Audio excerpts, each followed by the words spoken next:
Let's talk about why we asked you to come on. Artemi Panarin, this is one of the weirdest things I've seen happen to the NHL in a long time.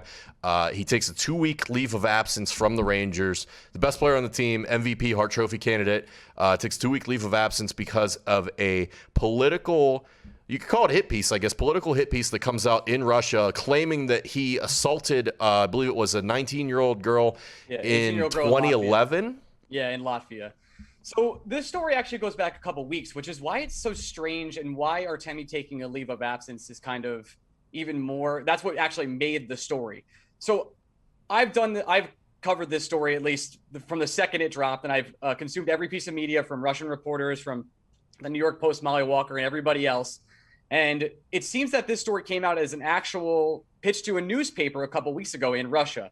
There were actually more serious allegations that I won't even get into that were taken out of the story, and then they only left the allegation of a incident with an 18-year-old girl in a bar in Latvia.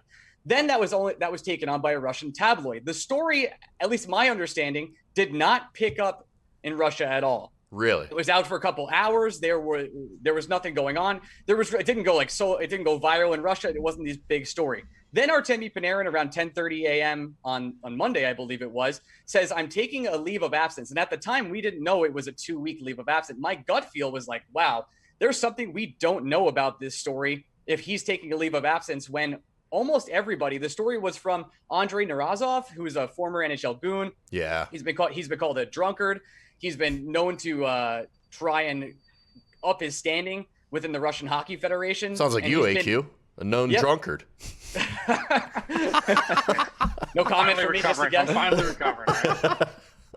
So Nazarov pretty much said he's been really critical of Artemi Panarin's political views, which have been notably anti-Putin. So you could say it's a hit piece. Now, all the reporting nonstop by everybody I follow and all the Russian reporters, like Molly Walker yesterday, reached out to all the former teammates of the New York Post, all the former teammates of Artemi Panarin. All of them said, we've never even heard of this.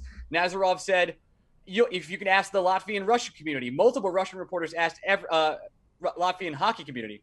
Multiple Russian reporters asked everybody within that community. No one's ever heard of it. They called the hotel that where it's supposedly happened. No one's ever heard of it. There's no police reports. There's nothing.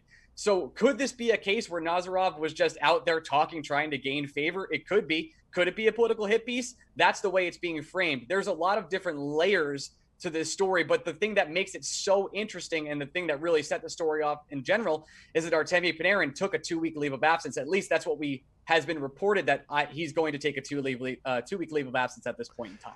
Yeah, that's the wildest part, is that it seems like you can punch 1,000 holes in this any way you look at it, and he's still taking the leave of absence, which makes you wonder what's going on there. But, we don't know. We only know what we know, and what we know isn't a lot, and it seems to be not exactly credible. When I first heard it, my first thought was immediately like, okay, well, it's coming out of Russia, so already my ears are raised, my antennas go up.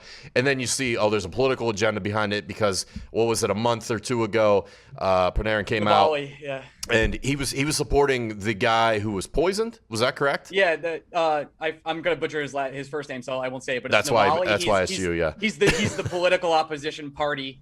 There was a big documentary he released. He's been very anti-Putin. I think the documentary was all about Putin's sort of castle he lives in that has all these secret backroom gaming and stuff, and DDR Pez and all this crazy stuff. So there was a big rally, and he came out. He's been pretty public over the past 3 years about his political feelings. It's kind of rare for someone to come out so anti-Putin the way he does, and that's why you can make these connections. Correlation doesn't prove causation, but in this case, it just sort of seems that way. It is wild, too, because you look at Ovechkin is a big Putin supporter guy, and he does not hide it one bit. He makes no bones about it. At his wedding, Nick. Yeah.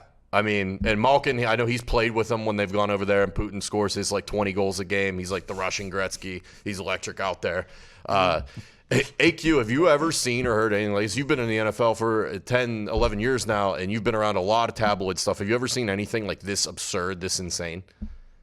No, this is crazy. I mean, and especially now, when it first comes out, you're sitting there thinking that this is oh man, this is pretty serious stuff. And then the more and more guys like Ryan, they're coming out and talking, and more you bring it up, the more and more stuff you read, it's like there's a million holes in it. You're starting to wonder what more is there out of this, right? And so especially the fact that he's taken the 2 weeks still. It's like, there's got to be something more. You got to sit there and think there has to be something more. And like you kind of alleged earlier, that this was the smallest thing of the pie, right? That is coming out. It's like, I can't wait to see, when the tip of the iceberg finally breaks, because you never see this in any sport. You never see this. And whenever something small comes out, usually there's much more bigger to be coming.